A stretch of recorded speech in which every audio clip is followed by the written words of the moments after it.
Hello friends, எல்லோரும் எப்படி இருக்கீங்க? இங்கே நாங்கள் ரொம்பவே நல்லாயிருக்கோம். நம்ம சேனலில் வீடியோ போட்டு லாங் வீடியோ போட்டு ரொம்ப நாள் ஆகிடுச்சு. அதான் போஸ்ட் பண்ணியிருக்கேன். உங்களுக்கு வீடியோ பிடிச்சா லைக் பண்ணுங்கள், ஷேர் பண்ணுங்கள். முக்கியமாக சப்ஸ்கிரைப் மட்டும் பண்ணிவிட்டு பாருங்கள். நான் ஊருக்கு கிளம்புற அன்றைக்கி பார்த்திங்கன்னா என்னோடய பர்த்டே. ஹஸ்பண்ட் பார்த்திங்கன்னா ஆஃபீஸ் போய்ட்டு வரும்போது கேக் வாங்கிட்டு வந்துட்டார். எனக்கே ரொம்பவே சர்ப்ரைஸ்டாக இருந்தது. என்னங்க இன்னும் சின்ன பிள்ளைத்தனமாக இருக்குது அப்படின்னா, இல்லை நீ கேக் கட் பண்ணிவிட்டு ஊருக்கு கிளம்புனாரு. சரி கேக்கெலாம் கட் பண்ணிவிட்டு நல்லா டின்னர்லாம் சாப்பிட்டுட்டு ஊருக்கு கிளம்பியாச்சு. பஸ்ஸு நாங்கள் எப்போயுமே குரோம்பேட்லேருந்து தான் ஏறுவோம். பட் இந்த தடவை பார்த்திங்கன்னா எல்லாம் கிளாம்பாக்கம் சேஞ்ச் ஆனதுனால கிளாம்பாக்கம் போகிறதுக்கு மட்டும் தான் கொஞ்சம் கஷ்டமாக இருந்தது. மித்தபடி கிளாம்பாக்கம் பஸ் ஸ்டாண்ட் சூப்பராக இருந்துச்சு. க்ளீனாக நீட்டாகவே மெயின்டைன் பண்ணியிருந்தாங்க. எங்களுக்கு ஷார்ப்பாக 11 o'clock பஸ் வந்துடுச்சு. ஹஸ்பண்ட் வரல எங்கள் கூட, நானும் என் பையன் மட்டும் தான் போயிருந்தோம். அப்படியே கரெக்டாக போய் பஸ்ஸு வந்தோடனே ஏறி படுத்தது தாங்க. செம்மையாக தூங்கியாச்சு 2 பேருமே. காலைல ஒரு 6 மணி போல் தான் எழுந்திரிச்சோம். எங்கள் ஊர் பார்த்திங்கன்னா தஞ்சாவூர் பக்கத்தில் உள்ள பட்டுக்கோட்டைங்க. பட்டுக்கோட்டை போகிற வழி எல்லாமே சூப்பராக இருக்கும். லெஃப்ட் சைடும் சரி, ரைட் சைடும் சரி, வாழைத்தோப்பு, தென்னந்தோப்பு அப்படின்னு அப்படியே சீனரிக்காக இருக்கும். பச்சை பசேன்னு இருக்கும். பார்க்கவே எனக்கு ரொம்பவே பிடிக்கும் அது. ஒரு 7:30க்கெலாம் வீட்டுக்கு ரீச் ஆகிட்டேன்.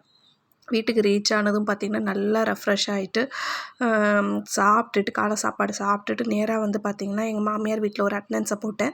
என்னை கட்டி கொடுத்த ஊரும் பார்த்திங்கன்னா பட்டுக்கோட்டை தான். அதனால் பெருசாக அம்மா வீட்டை பிரிஞ்சு போகணும் அப்படிங்கிற ஒரு சுச்சுவேஷன் கஷ்டமாக இருந்துச்சு ஸ்டார்டிங்கில். பட் அதுக்கப்புறம் போக போக எனக்கு பழகிடுச்சு. ரொம்பவே பிடிச்சும் போயிடுச்சு.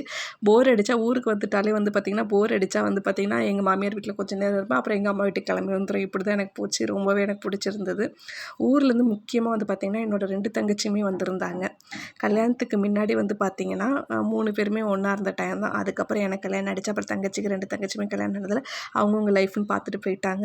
அதுக்கப்புறம் 3 பேருமே ஒன்றா இருக்க டைமே ரொம்பவே கம்மியாயிடுச்சு. அது இந்த டைம் பார்த்திங்கன்னா அது எல்லாம் ஒன்று கூடி தான் வந்திருந்ததுன்னு சொல்லணும். இன்னும் ஒரு தங்கச்சி திருச்சியில் இருக்கா. இன்னொரு தங்கச்சி பார்த்திங்கன்னா தமிழ்நாட்டை விட்டு இந்தியா விட்டு பார்த்திங்கன்னா துபாய் போயிட்டு அவளும் வெக்கேஷன் டைமுக்கு வந்திருந்தா. ரொம்பவே என்ஜாய் பண்ணோம். ஒவ்வொரு நாள் எப்படி போச்சுனே தெரில. நல்லா சாப்பிட வேண்டியது, நல்லா தூங்க வேண்டியது, அப்புறம் அம்மா அப்பாவோட உட்காந்து கதை பேச வேண்டியது. இந்த ஒரு விஷயம் தான் மாற்றி மாற்றி நடந்துகிட்டு இருந்தது. எனக்கு ரொம்பவே பிடிச்சிருந்தது. போன 10 நாள் எப்படி போச்சுன்னே தெரில. இது நெக்ஸ்ட் டே பார்த்திங்கன்னா எங்கள் ஊர்லேயே ரொம்ப ஃபேமஸான கோயில் இருக்குது. நாடியம்மன் கோயில். இங்கே இருக்கிறவங்க எல்லாருக்குமே தெரியும். பட்டுக்கோட்டை சுற்றி இருக்கிறவங்க எல்லாருக்குமே தெரியும். இந்த கோயிலை நான் எது நினச்சி வேண்டிட்டு போனாலுமே எனக்கு அப்படியே நடந்திருக்கு. அதனால் திருவிழா போன மாதம் தான் முடிஞ்சுது. திருவிழாக்கு என்னால் போக முடியலை. ஸோ அதனால் அம்மாட்ட சொல்லியிருந்தேன் போயிட்டு வரணுமா அப்படின்னு சொல்லியிருந்தேன். சரிவா கிளம்பிடலாம் அப்படின்னு சொல்லிட்டு அன்றைக்கி செவ்வாய்க்கிழமையாகவும் இருந்தது.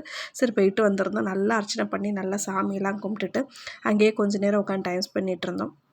என் தங்கச்சி லாஸ்ட்டு தங்கச்சியோட பாப்பா பார்த்திங்கன்னா 1.5 வயசு தாங்க ஆகுது. சமத்தாக இருக்கா. நல்லா புரிஞ்சுக்கிறா. இங்கே வாமானா அழகாக எது அந்த 1.5 வயசுங்கும் போது எதாவது கேட்டோம்னா கொடுக்குறதுலாம் அவங்களுக்கு அந்தளவுக்கு இருக்காது. பட் எல்லாத்தையும் எடுத்துகிட்டு வந்து கொடுக்குறா. அவள் இந்த தெலுங்கு சாங் ரொம்பவே பிடிக்கும். அவள் அதை போட்டு விட்டு ஆட விட்டு வேடிக்கை பார்த்துட்டு இருந்தோம். உங்களுக்கு இந்த வீடியோ பிடிச்சா லைக் பண்ணுங்கள், ஷேர் பண்ணுங்கள். மறக்காமல் சப்ஸ்கிரைப் மட்டும் பண்ணிவிட்டு பாருங்கள். தேங்க்ஸ் ஃபார் வாட்சிங்.